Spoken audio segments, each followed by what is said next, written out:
ఆంధ్ర మిర్చికి యూరప్లో విపరీతమైనటువంటి డిమాండ్. వందల టన్నులు వెళ్ళిపోతా ఉన్నాయి అక్కడికి.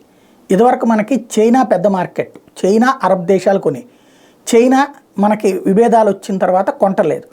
బట్ యూరప్ దేశాలు ఒకప్పుడు మనది నాణ్యత తక్కువ మిర్చి అనుకునే, ఇప్పుడు యూరప్ దేశాలు విపరీతంగా ఉంటున్నాయి. వాళ్ళకి అక్కడ ప్రకృతి వైపరీత్యం రావడం కారణంగా సమస్య ఎదురైంది. దాంతో ఇక్కడ ఇప్పుడు గుంటూరు జిల్లాలో మిర్చికి సంబంధించినటువంటి కేంద్రాలు, పెద్ద కేంద్రం అదే. ఈవెన్ రాయలసీమ నుంచి కూడా మిర్చి అక్కడికి పట్టుకొస్తున్నారు.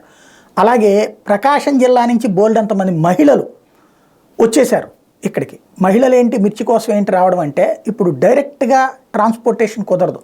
మిర్చిని మనం తొడియాలు తీయాలి. తొడియాలు తీసే కార్యక్రమం ఇక్కడ చేస్తారు. ఇప్పుడు రైతు దగ్గర నుంచి కొన్న తర్వాత, ఇది కమిషన్ ఏజెంట్లు కొన్న తర్వాత వాళ్ళు ఏం చేస్తారంటే, ఈ మహిళలకు పెద్ద పెద్ద గోడౌన్లు కొన్ని అద్దెకి తీసేసుకుంటారు, లేదా పెద్ద ఖాళీ ప్రదేశాలు అద్దెకి తీసుకుంటారు. ఈ మహిళలు పొద్దున్నే వస్తారు 6:30, 7 భోంచేసేసి వచ్చేసేసి మధ్యాహ్నం 1 గంట దాకా పనిచేస్తారు. ఒక్కొక్క కిలోకి 22 రూపాయలు. తొడిమిలు తీసినందుకు కిలో మిర్చికి 22 రూపాయలు.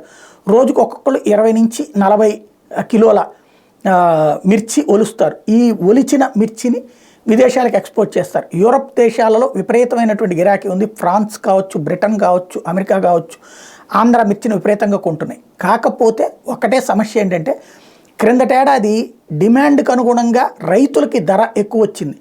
40,000, 50,000 దాకా కూడా పలికింది. ఈ దఫా 15,000-20,000 రూపాయల దగ్గరే పలుకుతుంది. అంటే మధ్యలో బ్రోకర్లు నాటకాలు ఆడుతున్నారు. అది ప్రభుత్వం చూసుకోవాల్సి ఉంది.